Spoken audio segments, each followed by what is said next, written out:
Les reines du shopping, spéciale influenceuse, créer un look tendance avec une chemise finale. Tout au long des 4 derniers jours, les téléspectateurs ont assisté à une semaine de compétition riche en idées, en couleurs et en personnalités. Le thème, créer un look tendance avec une chemise, a conduit les candidates d'une surprise à l'autre. Chacune apportant sa vision, tantôt élégance classique, tantôt audace assumée. Aujourd'hui, l'ambiance est plus électrique que jamais, c'est la grande finale. Et tous les regards se tournent vers Sephora. La plus jeune des participantes mais déjà suivie par des centaines de milliers de fans sur les réseaux sociaux. Cette Belge de 25 ans, connue pour son style affirmé et sa garde-robe dominée par les teintes sombres, se trouve face à un dilemme, rester fidèle à son univers ou oser s'en écarter pour coller au thème du jour. La visite de son dressing déclenche rapidement des éclats de rire, une mer de noir. Des robes aux vestes en passant par les chaussures. Christina souligne que Sephora reste dans sa zone de confort et l'invite à explorer des tons plus chauds comme le rouge, l'orange ou le bleu marine. Une veste en cuir imprimée d'un visage est jugée trop chargée, risquant de brouiller la lecture d'une tenue. Sephora essaie ensuite un ensemble blazer à carreaux avec une jupe assortie. Une idée pas mauvaise mais alourdie par des cuissardes trop serrées. Yumi, en coulisses, trouve ce look trop sage pour une compétition où l'on attend de la créativité. Lancée dans son shopping avec un budget de 350 €. Sephora commence par essayer une robe chemise, qu'elle écarte vite car elle ne se sent pas elle-même. Elle enchaîne avec une chemise beige et un jean bleu, un choix qui lui plaît mais que ses rivales jugent peu percutant. L'attention de Sephora est ensuite attirée par une pièce façon kimono. Ce qui suscite un débat, peut-on vraiment considérer cela comme une chemise ? Christina suggère, pour moderniser une chemise classique, de tenter un ourlet asymétrique en la rentrant d'un seul côté. Plus loin, Sephora enfile une chemise tartan aux accents 90s, qui fait sourire Carla, style bûcheron, mais qu'Adixia imagine déjà rehaussée d'une ceinture pour structurer la silhouette. Le passage au rayon accessoires révèle la détermination de Sephora. Elle opte pour 2 sacs, l'un jaune moutarde éclatant, l'autre orné de motifs graffiti audacieux. Côté lunettes de soleil, elle essaie une monture droite très tendance, déclinée en rouge flamboyant et en gris fumé plus sobre. Christina penche pour la version neutre afin de ne pas voler la vedette à la tenue. Aux chaussures, Sephora hésite, des bottines ouvertes sur l'avant, puis des boots à imprimer animal, 2 choix qui divisent. Finalement, elle tranche pour une paire mêlant cuir lisse et daim, stylée mais controversée sur son adéquation avec l'ensemble. Alors que le chrono affiche moins de 40 minutes, Sephora passe une première fois en caisse avant de filer chercher des bijoux.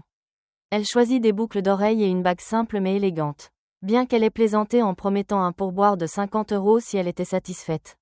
La note finale s'élève à 318,96 €, laissant plus de 30 € non dépensés. Dans son panier final, une chemise à 29,99 €, un jean à 39,99 €, des boots à 129 €, un sac à 29,90 €, des lunettes à 14,99 € et des boucles à 25 €. De retour au showroom, place à la mise en beauté. Sous les mains de Paola, Sephora se voit tracer un eyeliner net et précis. Elle commence par un rouge à lèvres vif, puis se ravise pour un nude brun, plus harmonieux. Ses cheveux sont relevés en queue de cheval haute, grâce à des extensions pour plus de volume et de longueur.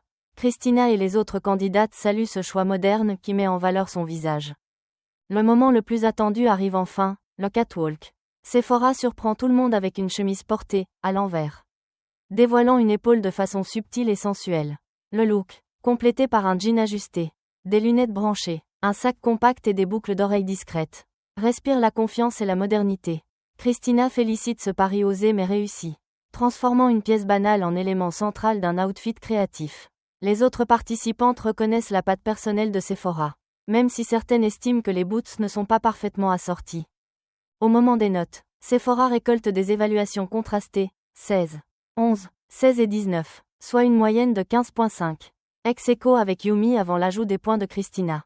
Cette dernière attribue 10 à Adixia, hors thème. 12 à Celia, idée présente mais manque de cohérence. 12 à Carla, choix correct mais silhouette alourdie.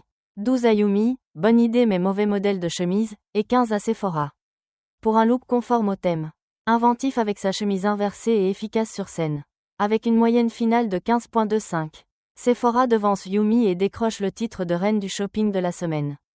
Ce qui rend sa victoire encore plus mémorable, c'est son annonce, offrir la totalité de ses 1000 € de gains à une autre participante, une jeune maman, qu'elle juge plus méritante.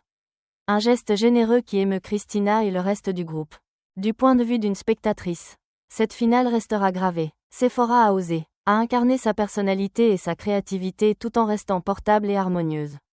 Le point fort réside dans la transformation de la chemise en pièce maîtresse et dans l'équilibre trouvé avec les accessoires.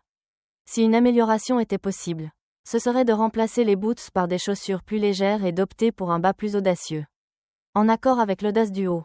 Mais sa victoire dépasse la mode, elle se joue aussi sur le terrain humain. Avec un fair-play qui force le respect. Une chemise peut se porter droite, de travers, ou même à l'envers, l'essentiel est d'oser et de rester confiant. Sephora l'a prouvé, rappelant que la mode est un terrain de jeu créatif sans limite. Et vous, que pensez-vous de ce look à chemise inversée? Partagez vos impressions et restez à l'affût des prochaines semaines des reines du shopping. Merci d'avoir regardé ce récapitulatif. Si vous avez aimé l'analyse, pensez à liker la vidéo et à vous abonner pour ne rien manquer des prochaines critiques. On se retrouve très bientôt pour une nouvelle vidéo. À la prochaine. Salut!